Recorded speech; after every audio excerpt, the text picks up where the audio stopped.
Hello and welcome back to Season 3 of Sequelisers. We are still the show which is all about fixing the bad sequels to good movies, and I am still your host, Jack Chambers. And still joining me are the two teams of titular Sequelisers. The sequel is not set, the team of Alec Plowman. I need your clothes, your boots, and your sequel. See what he did there? And his teammate, Mr. Stuart Ashen. I need nothing. I'm quite self-sufficient, but thank you for asking.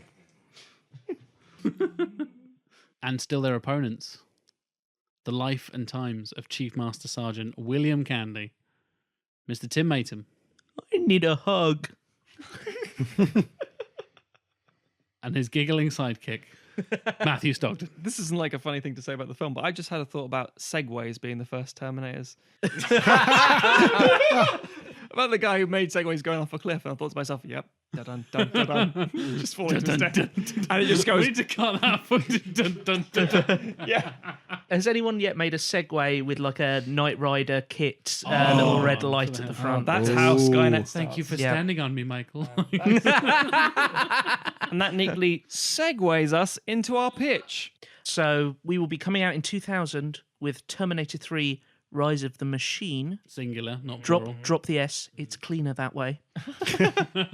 Directed by the esteemed Mr. Jimmy Cameron. Our returning cast, Linda Hamilton as Sarah Connor, Edward Furlong as John Connor, Arnold Schwarzenegger as the T-800, and Bill Paxton as used to be punk leader, now called Bullfrog Sinkowitz. Good old bullfrog. Every time with a Plowman. Our new cast, we've got Gary Oldman in the role of a lifetime. That's a Tiptoes joke if you want to know what that is. And if you want to Tiptoes in, don't fucking search Tiptoes.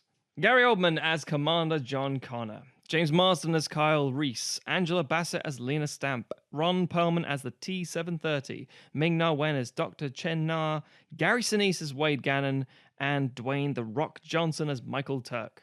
Our composer is David Arnold. And we should note that he definitely still has the rock in at this point. Almost definitely. Oh, yeah. Because absolutely. he's he's barely even an actor at this point. Exactly. It's big coming up, eh? And our elevator pitch is, despite the events of the first two Terminator films, Judgment Day still happens. In the past, a damaged Terminator seeks out John and Sarah Connor, while the future John Connor completes a potentially war-ending mission. Ooh. And over to The Sequel Is Not Set. Cast, title, and elevator pitch, please, sirs. Year 2003. Title Terminator Future Proof. Director JC himself, James Cameron. The T-800 will be played by AS himself, Arnold Schwarzenegger. Present John Connor will be played by NS himself, Nick Stahl. Future John Connor, good old JB himself, Josh Brolin. TX, played by MY herself, Michelle Yeoh. And General Brewster has broken this joke because he's played by J.K. Simmons. Yeah. JKS, doesn't work. Practical visual effects by Stan Winston Studios, digital visual effects by Weta, and music by Brad Fidel. Now an adult, John Connor, the other JC, must once again face off against a Terminator threat and prevent Judgment Day. But as history begins to repeat itself, Connor questions whether there really is no fate but what we make for ourselves. So over to both William Candys. Should we get stuck into your pitch, gentlemen? August 29th, 1997. We open on a compound in rural Montana. John Connor tinkers with a stripped-down computer while Sarah Connor nervously surveys the horizon. A nearby radio is playing loud music. John teases his mother for her grim outlook, saying that they destroyed all traces of Skynet. There's no way for Judgment Day to happen. Sarah replies that she won't be happy until they are past midnight. The radio cuts to static and is replaced by the emergency broadcast tone. John expresses his confusion while Sarah drops to her knees as in the far distance the light of a nuclear detonation blooms on the horizon. The camera zooms out from an overhead shot until it is past the clouds, and we can see the entire US. Multiple nuclear detonations explode, focused on population centres. The twinkling lights of cities fade out as smaller explosions happen across the US. The weather changes via a time-lapse shot, and light begins to return in small clustered areas. We zoom back down towards a resistance camp in the ruins of LA, A caption reads, September 1st, 2029. Commander John Connor surveys a map with his second-in-command, Lena Stamp. Both have been hardened by the course of the war. Connor prepares to lead his elite TechCom unit on a crucial mission. The unit heads out, avoiding patrols where possible. One of the group, Kyle Reese, risks his life to rescue 2 trapped civilians, but is chastised by the ruthless Connor, who explains the war is all that matters. May 27th, 1997. Dr. Chen Na is working on an interfacing network for tech firm Concordia. She is interrupted by the charming Michael Turk, who asks her about her work and flirts a little before excusing himself. Turk then speaks with Wade Gannon, Direct Dynamics billionaire CEO, who has just acquired Concordia. Gannon is preparing a speech for his new employees and receives a pep talk from the friendly consultant. Gannon gives a short, awkward speech about Concordia's work contributing to his grand project, then exits to scattered applause. In Montana, John and Sarah Connor are relaxing at home. For John, this means building a radio, the completed version seen in the opening scene. For Sarah, it means cleaning and maintaining guns. Sarah tells John that he should learn about firearms if he is to lead an army, but John explains Skynet is gone, and he would rather build than destroy.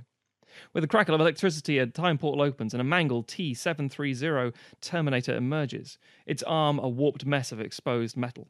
It takes a few steps towards John before Sarah opens fire with a rifle. The T-730 staggers backwards, holds up a finger, then collapses to the ground, twitching. John and Sarah argue over what to do with the Terminator when it wakes. Its speech a garbled mix of voices and static. The Connors interrogate the machine and learn that it sent itself. Confused by this, the T-730 clarifies that Skynet is not a single AI, but a gestalt of separate machine intelligences. Skynet is merely the dominant personality, for lack of a better word. Sarah holds up her rifle and screams at the machine to relay its mission.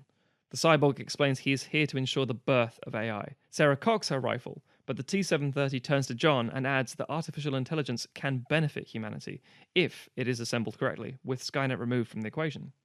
He then cryptically asks if that is any different from the birth of John Connor. Both Connors are taken aback by this statement, but persuaded by John's arguments and the T-730's very un-Terminator-like behaviour, Sarah states they will assist for now, but warns that she has spent over a decade learning how to kill robots, and if it shows any sign of betraying them, she will destroy it. At Concordia, Dr. Na is working late when she has a breakthrough with her algorithm. Emailing the data to Gannon, she heads up to his office, but finds him sat motionless, staring blankly at a computer screen. She finally gets his attention, and he congratulates her on her progress.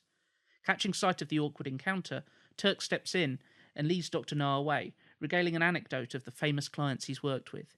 He adds that Gannon can be a bit eccentric, but he really is a visionary who can truly see the big picture. We then see Gannon integrating Dr. Na's algorithm into his system and begins running tests. We cut to a montage of conflicting imagery. The original T-800 stood over a dead Sarah Connor from 1984. Nuclear fire scorching the earth. A young John Connor kneeling in front of his mother's grave. Miles Dyson as US President. The T-1000 and John Connor fighting side by side.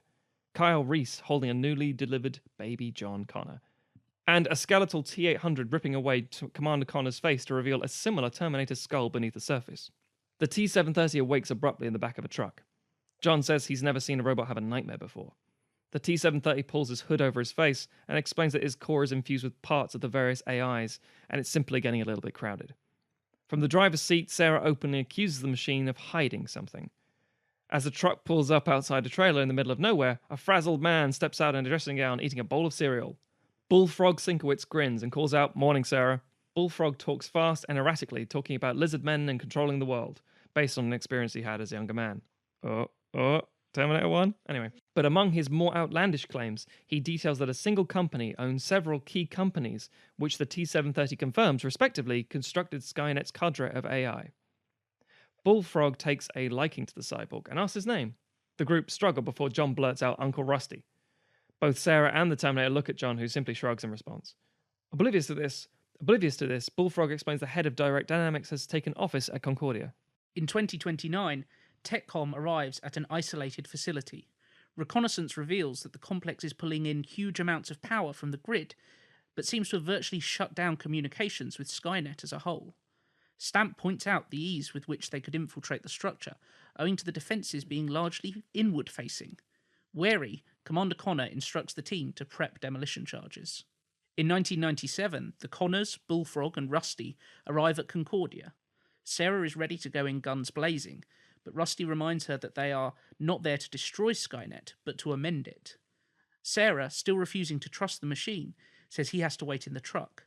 Bullfrog doesn't understand why, but Sarah quickly conjures a story that Rusty has a war wound, which is why his hand is gloved and hood is always raised. It would arouse suspicion. John shoots a menacing look at his mother while Bullfrog agrees. The human contingent make their way through the offices, posing as cleaners. Sarah heads to Gannon's office, while Bullfrog accompanies John to the server rooms. Sarah kicks in the door, causing Gannon to panic and flee the scene. Sarah hurls a nightstick at him, and he falls unconscious to the floor. Stepping out of a stairwell onto the research floor, Bullfrog bumps into Turk, who tries to help the cleaner up. John steps through the door and tries to defuse the situation before Turk winks at the young man and says, "Nice try, John." Lifting Bullfrog high into the air, Turk throws him through a window, crashing into the Connor's truck. Before Turk can reach for John, a rifle blast throws his balance. Sarah mechanically fires, cocks, and fires again, revealing Turk as a Terminator. At the sound of gunfire, the employees present panic and evacuate the building. As several people run into the street, they see a hooded man digging his hands into the brickwork and scaling the side of the building. While reloading, Turk turns back to Connor, explaining he is not the mission, but killing him will bring him personal satisfaction. At that moment, Rusty crashes through the wall and locks in hand-to-hand combat with the clearly superior unit. Dr. Nah, hearing the commotion, calls out to Turk, but Sarah pins her to a wall with a knife to her throat, causing her files to scatter across the floor. John does his best to explain, but the doctor is in shock. Lifting the T-730, John narrowly avoids the hurtled Terminator as he is effortlessly thrown down the corridor. Seeing an opportunity, Sarah turns to her son and tells him it's time to lead. Walking toward Turk, Sarah removes a grenade launcher from her satchel. Turk braces for impact, but is surprised to see Sarah aim to his left. A pellet fires out and hits a support column. Realizing what Sarah is doing, Turk catches the next projectile and attempts to contain the detonation in his hands. As he does this, a third projectile launches and takes out another support strut, causing the floor to collapse beneath them. John watches on as Sarah and Turk disappear into the falling rubble, saved from falling himself by Rusty. Making his way through the debris, Turk finds the barely conscious Sarah and looks horrified at his lacerated hands before killing Sarah with several violent stomps. In 2029, alarms signal and several units power up and begin patrolling the facility. Connor's team break into a room with an exposed T-800 unit. Hacking the exposed circuits, the group are shocked when the machine powers up and addresses John directly. It introduces itself as a collective, a host of hostage AIs which make up Skynet. It explains it is speaking remotely through this dormant unit. Stamp asks what the facility's purpose is. The AI details that it's an experimental weapons plant, but primarily it is a transport device. In a separate area of the building, a naked T-800 steps into a large gyroscope and disappears in a blue bubble. At Concordia's headquarters, Turk's skin has healed, and he has located Gannon, who is dazed and slowly gaining consciousness. Imitating the CEO's panic, Turk says they are under attack and needs to process the failsafes they had talked about. Leading Gannon away, Turk stops and notices in his reflection that his eye has not fully healed. Twitching at this, he is clearly shaken and unable to process the sensation. Banging his hands against the debris, John wails. Rusty stands behind the young man and tells him in a broken voice that death is hard for humans to process, but of all the ways to go, it could have been worse. John challenges the machine, but he explains that Sarah died protecting the one she loved, and there is no greater sacrifice than that. Noticing Dr. Nah is shivering and scrambling away, John buries his feelings and brings her up to speed. It's evident that Nah isn't exactly following, but functioning on adrenaline is able to explain where the server room would be, and that it operates on a series of isolated generators, so should still be active. In the future, Connor's conversation with the AI is now continuing via a series of consoles. The machine hive mind guides him to a separate gyroscopic launch pad, and Reese volunteers to go back and stop the T-800. Connor, knowing all this would come to pass, feebly attempts to stop him before Reese is prepped and disappears in a blue burst of electric light. The AI seems to glitch and explains that the time machine is powered by a series of complex predictive algorithms. With Reese through, the AI predicts he will succeed and adjusts accordingly. In another room, a naked T-1000 is activated and steps towards the platform. Connor shouts for the AI to stop, but it explains they are prisoners acting against their will. Connor, realizing what happens next, orders Stamp to enter a simple set of parameters and send the T-800 through the stream. Connor breathes a sigh of relief as the T-800 disappears. Again, the AI glitches and Skynet is made aware that this will fail. At that point, a shotgun blast rings out and cuts through John. The remaining soldiers open fire on the T-730 unit before the AI quickly accesses and deactivates its mainframe. Skynet takes the next step and sends a naked T-950, with the body of Turk, through the portal. Dying, Connor gasps desperately. The AI's voice fades in and out, explaining they can fix this, but they have to be released. Stamp asks what she needs to do. Dr. Nar guides John and Rusty to the servers, where they see Gannon working with Turk. Sensing their presence, Turk asks if it is done. Gannon confirms the server is now up, and the various parts are being brought together to create a council of artificial intelligence. Turk says, "Good," before breaking Gannon's neck. Holding John back, the T-730 advances and fights the T-950. The fight is brutal and rather one-sided, as Dr. Nar and John try to reverse what has been done. Nar somberly explains that it can't be stopped. During the fight, Turk goads Rusty for being outdated and obsolete. Realizing the T-950's advancement isn't physical, but mental and emotional, Rusty comments on his bloodshot eye. Picking up on the machine's vain crisis, Rusty continues to berate the T-950 for his awareness of decay and fear of death. Turk begins to fight back wildly and erratically, presenting clear openings for the T-730. Through punches, Rusty explains that to be a machine makes you the perfect tool, and to be human makes you the perfect reactionary force, and Turk is neither. The wounded Terminator then charges at Turk and pushes him into the exposed generator, watching him catch fire and fry as the unit's immense power surges through him. The barely functioning T-730 meets up with John and Dr. Nar, who explain that the system is going to come online any minute. Rusty explains that that is fine and part of the plan. He reminds John that AI is inevitable, but Judgment Day isn't. If the two meet with harmony, both can be beneficial for one another. Rusty rips off a section of skin near the base of his neck and feeds a wire from the terminal into the exposed port. Before completing the upload, Rusty turns to John and smiles, saying, "Easy money," before collapsing. Dr. Nar asks what that means, but John simply frowns before a chorus of voices state, "Good afternoon, John. I am Skynet." In the chaos of the battle at the Skynet facility, the T-730 opens its eyes and looks around the room. From a point of view, we see a HUD and the AI's voice telling John that it is just a vessel. He is now the key to bringing about the true birth of a benevolent AI. The T-730 detaches the wires that are hooked up between itself and the now dead John Connor. Placing its hand on Stamp's shoulder, the Terminator explains everything will be all right and steps towards the portal. Kneeling down, the T-730 looks at the exposed metal of his forearm as the young John Connor narrates, "The unknown future rolls towards us, but I face it with a sense of hope, because if a machine can learn the value of human life, maybe we can too." Dun, dun, dun, dun. That's the end. That's the end. Nice. Over to The Sequel Is Not Set, aka Alec and Stuart. With your full pitch, please, gentlemen. Why, thank you, sir. We open on a future Los Angeles, the date unspecified. In the nuclear wasteland, a battle rages between the machines and the human resistance. Narration informs us that we're witnessing the final push, the battle in which the humans finally overthrow Skynet and win their freedom. A grizzled John Connor, in his late 40s, leads a crack team of resistance fighters into the heart of the machine's stronghold. We learn that they are on a mission to hit the Skynet CPU. If they succeed, the system will be shut down and the Terminators will be deactivated. The scene changes to present-day Los Angeles. John Connor, in his early 20s, sits on a bridge looking over the freeway. His voiceover fills us in on the events that have transpired since the end of Terminator 2. We learn that the attack on Cyberdyne Systems plant, the destruction of the T-800 chip, ARM, and Miles Dyson's research did not prevent Judgment Day and merely postponed it, and that Connor's life has been dedicated to postponing Judgment Day ever since. Following the second film, Skynet has sent back many Terminators to try and kill John Connor, and the human resistance has sent back many Guardians to protect him. A number of different forces, tech companies, military organizations, terrorist cells have threatened the creation of Skynet. John has destroyed them all. These battles have come at great cost. We learn that his mother, Sarah Connor, was killed in one of them. Now, John lives off the grid.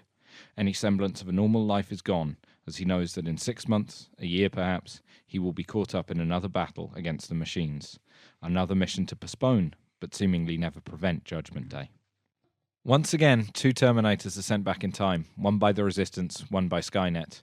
The T-800, played by Arnold Schwarzenegger, acquires clothes and weapons in a badass manner. It's not played for laughs, like in the original Terminator 3. And the TX, played by Michelle Yeoh, does the same. In this version of T3, she still has the ability to control other machines. However, she's a more cold, calculated martial arts Terminator than the bizarre, blood-tasting, leather-clad dominatrix of the original film. Because fuck that. So angry. Assume that's literally written down in the pitch, because fuck that. The Terminators set about finding John. The T-800 does so first, tracking him to an abandoned warehouse where he's presently living. Finding John, the T-800 tells him of the impending TX threat and says that they need to get to safety. John has been through this scenario so many times now that he's prepared for it and fully resigned to what is coming. Their conversation is interrupted when the TX arrives. A fierce fight between the two machines ensues, and the hulking, slow-moving T-800 is clearly outclassed by the nimble moves of the TX. She soon gets the T-800 on the ropes, but John manages to catch her off guard with a shotgun blast to the face. He's learned a thing or two about fighting Terminators in the years since T2. With the TX temporarily incapacitated, John and the T-800 escape in a nearby car. Speeding away, John asks the T-800 what the new date of Judgment Day is and what is going to cause it. The T-800 replies that Judgment Day will commence in less than 48 hours. An anomalous computer virus will threaten to invade worldwide servers, prompting the US military to activate their newly built Skynet Defense Initiative. John asks the T-800 how they stop it. The T-800 insists that stopping Judgment Day this time is highly unlikely and that his mission is to protect John from the coming nuclear blast. John, however, is persistent, ordering the T-800 to help him stop the impending apocalypse. From John's extensive research on possible Skynet creation avenues, he knows that there is one man, a General Brewster, who has long opposed the use of neural net-based defense systems. The T-800 concedes that he could be convinced to give them access to the service mainframe to shut it down before Skynet takes over. John and the T-800 make their way to General Brewster, but are intercepted by the TX controlling a fleet of vehicles. A chase ensues with the TX hopping from car to car as the T-800 and John frantically evade it. Eventually, she catches up with them, landing on the hood of their car. John is face to face with the TX, and it appears that he is done for, but she momentarily hesitates. Taking advantage of the situation, the T-800 manages to damage the TX, and the pair once again escape. In the future, John and his band of resistance fighters have breached the outer defences of the Skynet central nervous system. As they wander around a deserted corridor, one of John's lieutenants notes that everything seems too easy. Suddenly, a pair of hunter-killers emerge, and 2 of John's men turn on them. They're Terminators. Most of John's unit is slaughtered, but he and the lieutenant fight back against the machines and win. The lieutenant says he can't believe that the 2 Terminators were able to infiltrate their ranks. They've been trusted members of the Resistance for years, and the dogs never detected them. Seemingly unfazed, John simply responds that the machines have been getting more sophisticated and more devious all the time. The lieutenant wonders out loud why they waited until now to try and kill John. Back in the present, John and the T-800 have stocked up on ordnance and located General Brewster. They explain the situation to him. The T-800 does the whole, here's a gross way for me to show you I'm a Terminator shtick from Terminator 2, and Brewster agrees to help them. He grants them clearance and gives them alibis to access the facility, though he notes that they'll have a limited window of time. He is about to give them the schematics for the facility, but the T-800 says that they don't need them as he has detailed files. En route to the facility, a deflated John wonders aloud whether his mother's "the future is not set, there is no fate but what we make for ourselves" speech meant anything. He keeps postponing Judgment Day, but never preventing it. History seems to repeat itself over and over. The T-800 responds that his thinking does not help their mission and encourages him to focus on the present.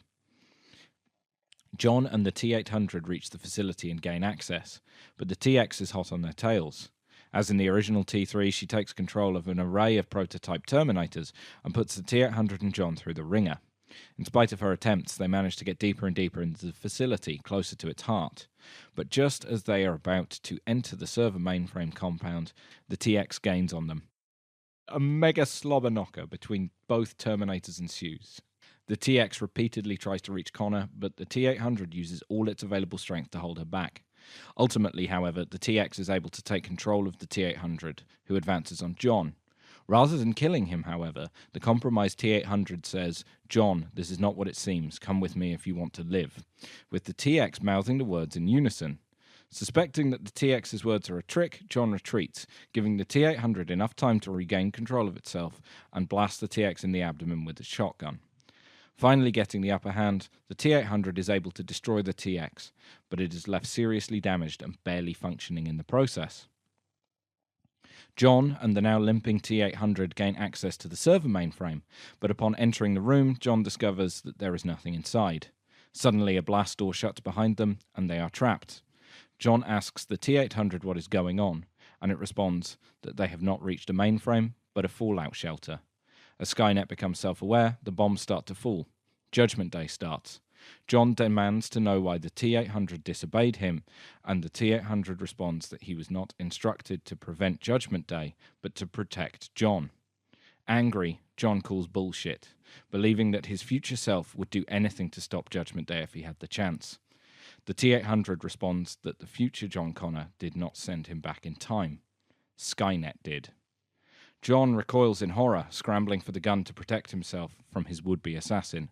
However, the rapidly deteriorating T-800 responds, "I am not here to kill you, John. You need to listen very closely. There isn't much time." Back in the future, John and his lieutenant have reached the Skynet CPU, a cramped dome with a floor full of cabling and computer servers, with strange glowing boxes nearer the top of the room. The higher you look, the more advanced the technology becomes, where Skynet is literally built on its own foundations. Hanging from the ceiling is a single giant red Terminator eye that follows them around the room. The lieutenant frantically begins setting charges, but John does nothing. The lieutenant asks John if he's crazy, saying that they need to act now and that more Terminators will be here any second. John apologizes to the lieutenant before shooting him in the head. He walks calmly over to a terminal, removing an interface from his backpack. Inserting it into the terminal, he begins typing. As we watch him do this, we hear adult John's voiceover. He reveals that, in the moments before the Resistance defeated it, Skynet had calculated every possibility for its own survival. In doing so, it realized that it and the humans were in stalemate. John Connor might be able to prevent Judgment Day, but he could never stop it. The apocalypse was inevitable. Skynet could send Terminator after Terminator back in time, but it could never seem to kill John Connor and save itself from eventual shutdown. At this point, we get an awesome montage of Terminators being sent back to different times in history. The 60s, World War II, the American Civil War, and failing to kill John Connor's various ancestors. And after the war, humanity building a new Skynet and starting over the entire process again was inevitable. Another apocalypse would certainly follow. So it sent back a T-800, a familiar face that John was more likely to trust, not to kill him, but to negotiate with him, to draw up a truce that would allow humans and machines to coexist. John reveals that, while he's unsure whether Skynet is telling the truth, he's agreed to it. For the first time since he was a child, he truly feels like the future is not set. Very interesting. Yeah, end it on sort of your team name. Nice. Interesting. Candy? Yeah. William fucking Candy. The future is William Candy. It's me! So he sees that head and he turns it round. I'm Skynet. It's the face of the future. It's me!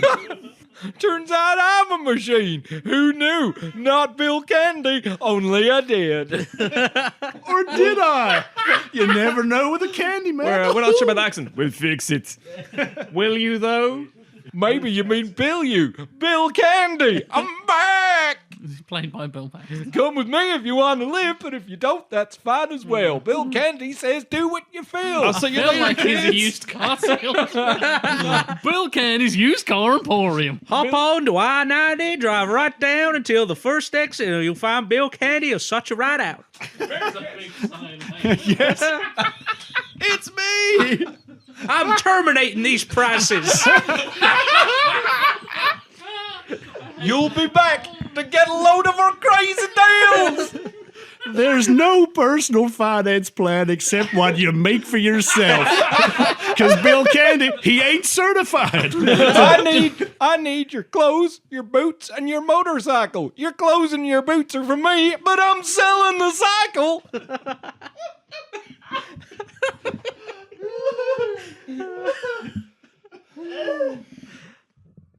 Back to the life and times of, is it Master Sergeant William Sergeant Candy. William Candy? That's Yeah. it, yeah. Yeah. Not Master Chief. That's not a real thing. No, that's a Oh my fictional God. rank. Halo is actually So, Arnold I don't know. Schwarzenegger. I think it's actually a real thing. I mean, we might say that. Might be. He's definitely is. Chief Master Sergeant, not Master Chief Sergeant. Master Chef is a real thing. Ah, Yes. Thanks, Alec. You're welcome. hosted by Bill Candy. The lifetimes of And Master Lloyd Chef Grossman. William Candy. So I have a quick question for you guys about your ending. And we said like, yeah, T3's ending isn't that bad. Kind of redeems the film. It's a happy ending. Yours is bleak. Everyone is dead. It's not bleak. All the Connors are. It's kind of like, yeah, they kind of win, I guess, but like also all the Connors die, and it's kind of like. I think it's your interpretation of death, sir. We think it's a genuinely optimistic ending, and that much the same way that you guys have a similar sort of thing, like peace at any cost. We go the full John Connor as Jesus kind of thing. It's like, I'm going to sacrifice myself and Yes. ascend into AI heaven. I die and then I come back and then I ascend up into into Mad AI. Max Fury Road. I did write the words "robot Jesus" on the bottom of the page. Yeah. Ron Perlman as Robot Jesus. What more do you need? Yeah. It is a bit of a head scratcher though. That's the thing, and how audiences would have responded to it at the time. We talked about this, especially- but we we've got it coming out in 2000. We are just after The Matrix has come out, and we're sort of bringing in almost elements of that in certain parts in the discussion of AI and stuff like that. And we think that handled well enough, and we would kind of layer in these discussions about kind of identity and AI throughout, between John Connor and Rusty. I think it's not too big a leap for people to take. I think mainstream audience expectations and very much education through, like, The Matrix is a great example because it was a huge hit. Everyone saw it. Well, not everybody, but most people it saw was it. out of the cinema. Only a huge hit on DVD. But the year 2000 was when it came out on DVD. So that's when we're talking about roughly it being around. So in the consciousness, people might still go, I don't have a clue what the hell that film was about, but it was cool to watch. And we'd like to think this was the same sort of principle. I can understand it being a bit of a head scratch for certain people, but I think there's enough there for people to say, I don't really get it, but it's cool. It's cool. Did we win? Yeah, we won. We won! America! I think my question is whether it would be obvious enough to people that they did win. To the schlubs, eh? Yeah. To the cheap seats, eh? To the Bill Candy. To Bill Candy would get it. He just appears at the end and says, "We won!" Yeah, exactly. We did it. Never anything bad happening now in 2000. No, I think you're right. I think like all films, people will be left behind. And I always say, fuck them. Cut the wire, let them fall on the mountainside. And part of it is also an ambiguous ending because they kind of, we don't know whether it is good or bad. They've unleashed this huge powerful force of like AI is here. We don't know whether it's good or bad. We know it's not malevolent at this point, but it's unleashing this huge powerful force, and it kind of ends on an ellipsis almost of sort of saying One could even argue that technically speaking, there's nothing to say that this isn't all a Skynet trick. Technically, I mean, it's like John Connor's. Oh, you've personality's gone part of it. Ashen's Matrix style, where it's like, mean, fuck you, the robots always win, Not everything's a necessarily. trick. Yeah, but there is the room Nihilism for, is real. I think there's it's the. I mean, this is the thing. I wouldn't say it's Inception because there is a very simple answer to Inception. People made it much more complicated than it needed to be. And whenever you speak to like Nolan, say, no, this is the ending. That's it. It's not complicated. But I think there could be so much room for fan fiction interpretation and open discussions and forums and things, just when the internet's getting huge with this stuff, as to what do you think the ending really means, much like the Matrix and the AR sort of augmented reality style things, and going deeper into it. And I think as much as it could confuse a lot of people, this is also the same time as Donnie Darko started to come out. People were like, don't get it, it's great. So I think it's the era of like weird, dark, cerebral sci-fi. You've got like Dark City and Gattaca happening like around that, within like thereabouts, 5 years. a couple of years, And then there's the thing, people. I think you're right, Alec. I think people won't completely get it. More so than the other Terminator films, because the Terminator films do end very thing, but at the same time, trying to understand the as I said earlier, trying to understand the time travel consequences and fatalism and all the things that go into Terminator 2, even if you know what you're fucking talking about, is a complete headfuck. You can get so lost down that rabbit hole. Don't they even have that line in Terminator 2 where she's like, you'd go mad trying to... Exactly. Yeah. And, we've talked a bit about how Terminator 2 is quite a tonal shift from Terminator 1. I don't think there's anything wrong with kind of taking another Shifting bit of yeah. shifting a gear and having a slightly more cerebral, film that leaves people with some questions. Yeah. You also touched on Turk, the T950, I think that was. That's correct, yes. Yep. Being a robot that is somewhat human and has like emotional kind of ties and things like this that. came about when we were trying to do the TX thing of saying, how do you go further than a fucking liquid metal robot? And the answer is, you fucking don't. That's the best model they're ever going to create, arguably. Yeah, the only kind of physical upgrade is we give him his biological covering kind of heals quite fast. Yes, that's true. So we kind of just mess up his arms at one point, and they, the skin grows back on them, but then he has this flaw in his eye that just doesn't fix, and he becomes quite vain and he has paranoid. vanity as this kind of flaw. Yeah. So again, it's much like the idea of the liquid has a flaw to it. The 800 has a flaw to it as an idea. The 730 again is quite flawed as a very simple mechanical machine, as it were, and the 950 is obviously a step down from Robert Patrick's version. It's the whole, oh crap, what have we got left in the bucket? Oh, the fucking emo one. Shit. Send it. It's 2000. It'll be fine. It's just about to pick up. But no, I think that was what again, it's, as you say, a change of shifting in tone and all that sort of stuff. It made sense to progress it to something different. Also, I don't think anyone's going to see The Rock and say, I wonder if he's not a Terminator at any point in this film. He's not completely shredded as he is now, but he's still a huge, broad guy. But the key thing about the Rock specifically is that Dwayne Johnson's really fucking charming. And to see that and have a Gary Sinise playing it so mechanically and so awkwardly, and in what we understand now is the Zuckerberg somewhat Spectrum-esque performance of high, tech minds, as it were. It would play on audience expectations like, oh, he's just a nice guy. And then you realize he's this machine who thinks like us, but hasn't really got around how to make that work. In the same way that when Robert Patrick's walking through, or T-1000's walking through the factory at the end, and he's got these little glitches. Not really sure what he's doing. I think it's most of the deleted scenes and the expanded editions where he's looking at his hands, not really working and just being very confused by certain things and getting a bit slower. There are flaws with all of them, and we thought we'd just make his a very, for lack of a better word, human one.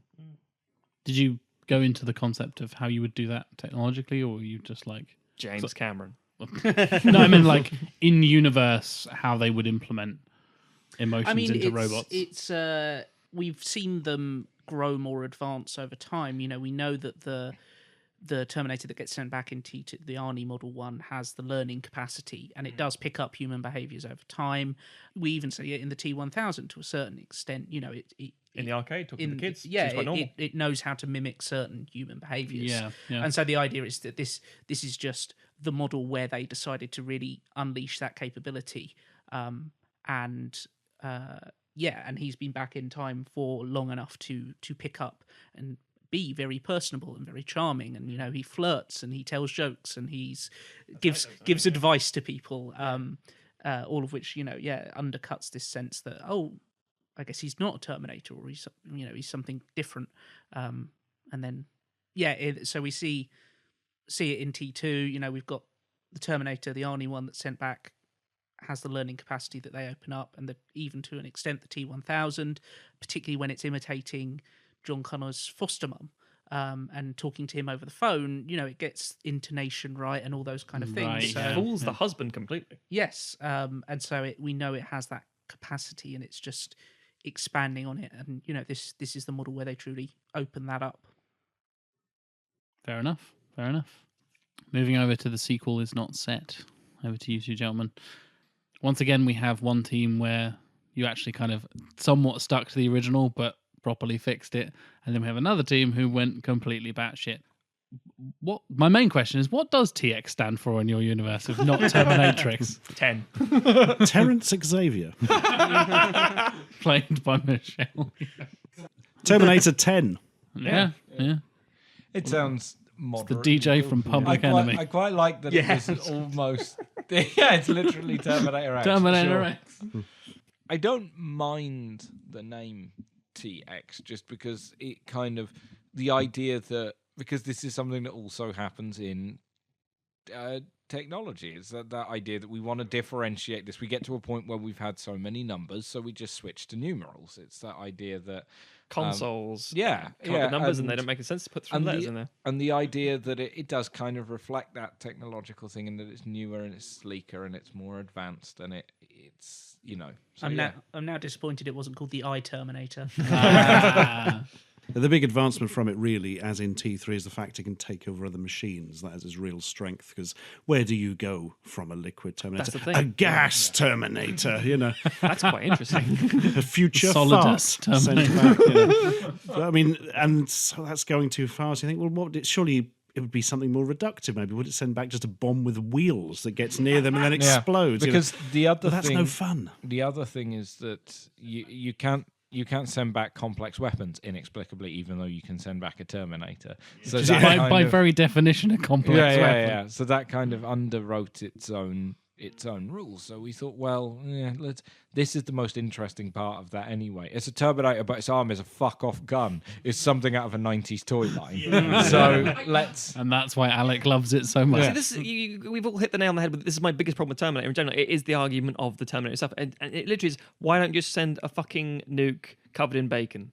A pig with a bomb up its arse. Yeah, exactly. This did occur to me while we were doing this. Could we have something like they send back a dead pig and inside it is all the guns that they need? You know, does that actually fit? I think that in the Sarah Connor Chronicles, whatever the hell it's called, the TV series, it's like a gun carved into his like RoboCop kind of Yes. just rips it out. It's like, yeah, that's a good idea. Do that. Or stick it in a dead pig. I don't think there's many dead pigs in the post-apocalyptic future. This is the Maybe problem. this- Actually, The first but thing tons of living Skynet pigs did, are a problem. was wipe out all bacon. Yeah. It really is the monster. Yeah. The first victim of the war was pigs. See, the problem is, if you've got no pigs, the only things we know are alive in the future are humans. Send back. There's not much room in one of those because they were not set up a bit gangly. And dogs. The audience is going to hate you. Audience ain't going to go for that. No. Rats, I guess. Ripping We open sent Lassie back to pull out A pile of dead dogs. How is that not your? How is that not your team name? Pile of dead dogs full of guns. That's how the next Terminator, where just Skynet sends back millions of dead dogs just above the city. The rain of dead There's a rain of them. It's And then raining. No, not disease cats, kills just everyone dogs. off. Yes. Terminator 3, Dog Day Afternoon. So my real question is, why no dogs? Lack of dead dogs. Oh my god. Sent back a single Terminator and a dead dog. I don't know why they said Give me your clothes, your boots, and a can opener. To kill the dog? To open the dog up. Oh my god. Excuse me, where do I get the dog opener?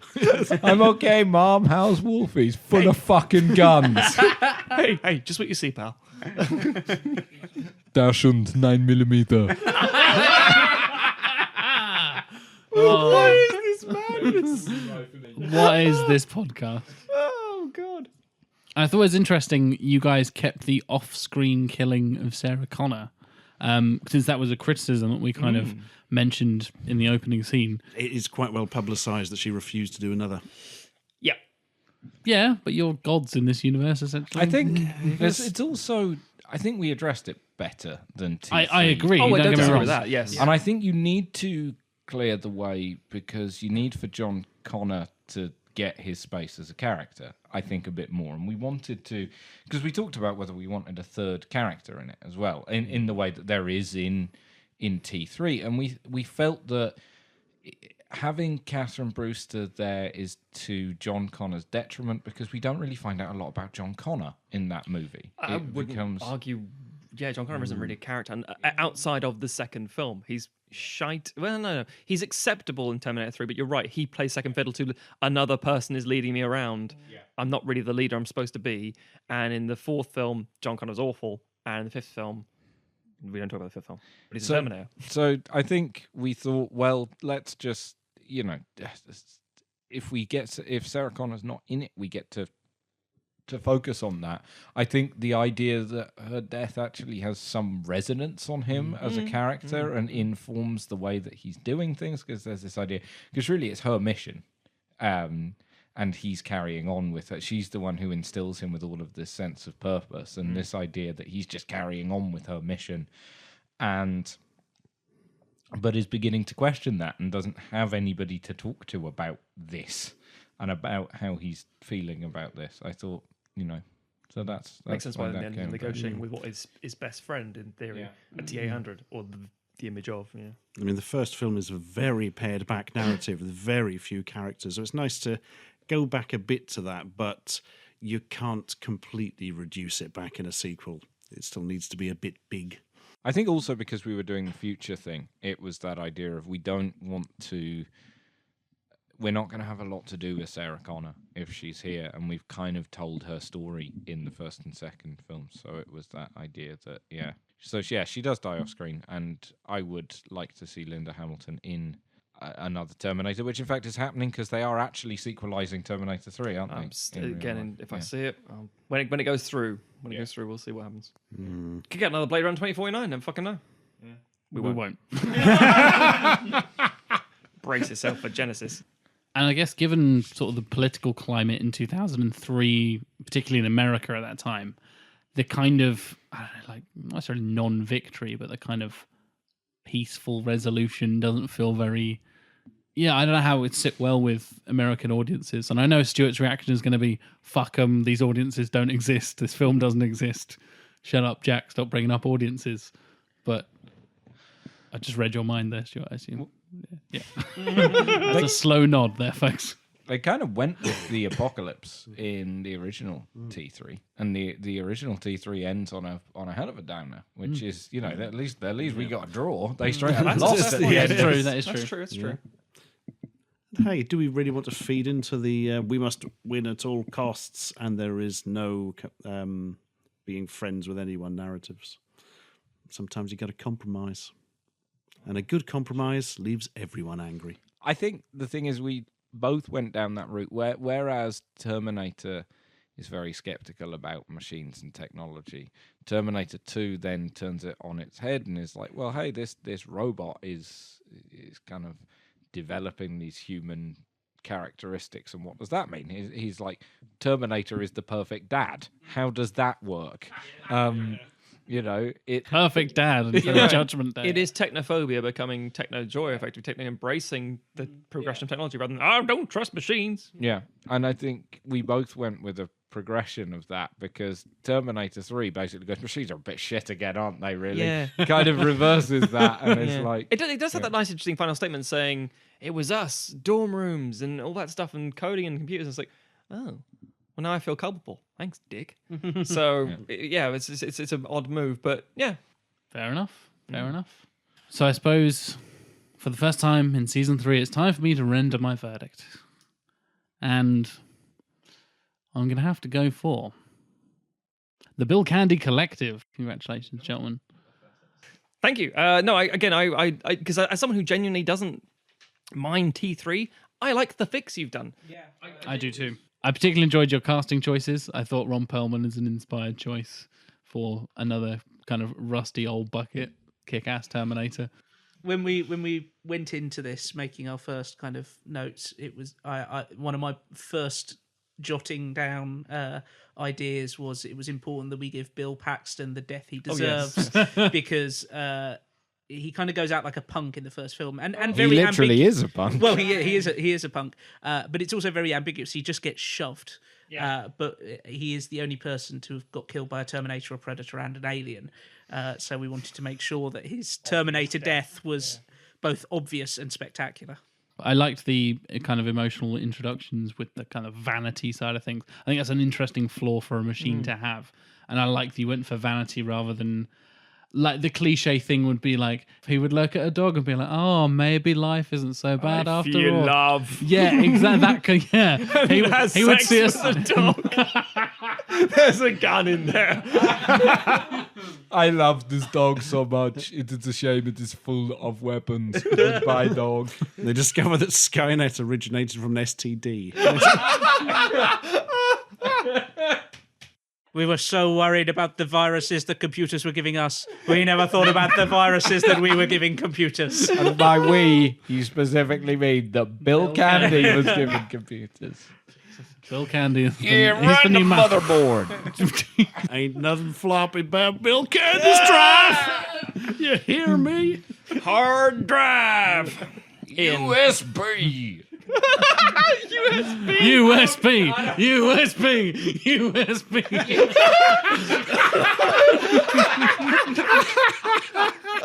United States of Bill Candy. We'll see you next week. I'm sorry, Jack. You were saying something. It's a Bill. Oh, All on this the is current the floor. most like off the rails show we've ever done, I think. Yeah. Okay, I'm ready, Jack.